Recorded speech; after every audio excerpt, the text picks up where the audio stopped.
ठीक असूनही शरीर आणि मन आपल्याला का वाटतं बरं?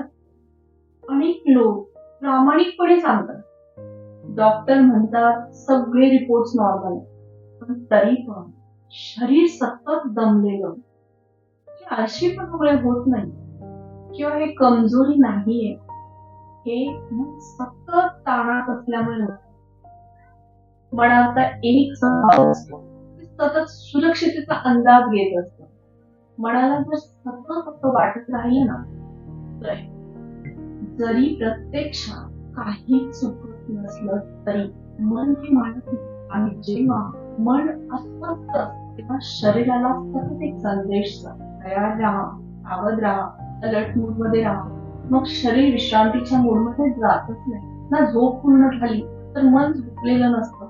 म्हणून सकाळी उठल्यावर आपल्याला थकवा जाणवतो. थोडंसं काम केलं तर दमछाक होते, कारण शरीर थकलेलं नसतं, मन थकलेलं असतं. आता उदाहरण द्यायचं झालं तर दोन माणसं एकच काम करतात. एक माणूस शांत मनाने काम करतो, तर दुसरा माणूस सतत काळजी करत काम करतो. काम दोघांचं सारखंच असतं, वेळ दोघांची सारखीच असते, पण दिवसाअखेर एक माणूस ठीक असतो तर दुसरा पूर्ण थकलेला. फरक शरीरात नसतो, फरक हा मनात असतो. मन जेव्हा सतत काम, भीती, जबाबदारी एकट्याने राहतं तेव्हा शरीराचं त्याच्या ओझ्याखाली जातं. मन शांत झालं, शरीराला पहिल्यांदा आराम मिळतो. शरीराला आराम मिळाला आणि तक्रारी आपोआपच कमी होतात. म्हणून खूप महत्वाची समज, सततच थकवा म्हणजे तुम्ही कमजोर आहात नाहीये, तो संकेत असतो. मन मदतीची गरज सांगत असते. जर शरीर आजारी पडलं की आपण डॉक्टरकडे जातो, तसं मन थकलेलं असेल तर त्यालाही समजून घेणं गरजेचं असतं.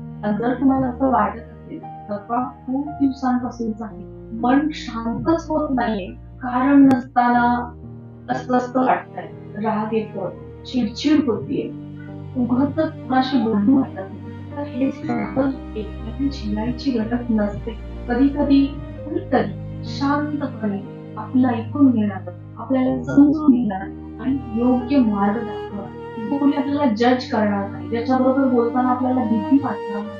हे सगळ्यात मोठं म्हणजे असं. जर तुम्हाला वाटत असेल की तुम्हालाही काउन्सिलिंगची गरज आहे, तर तुम्ही माझ्याशी संपर्क करू शकता.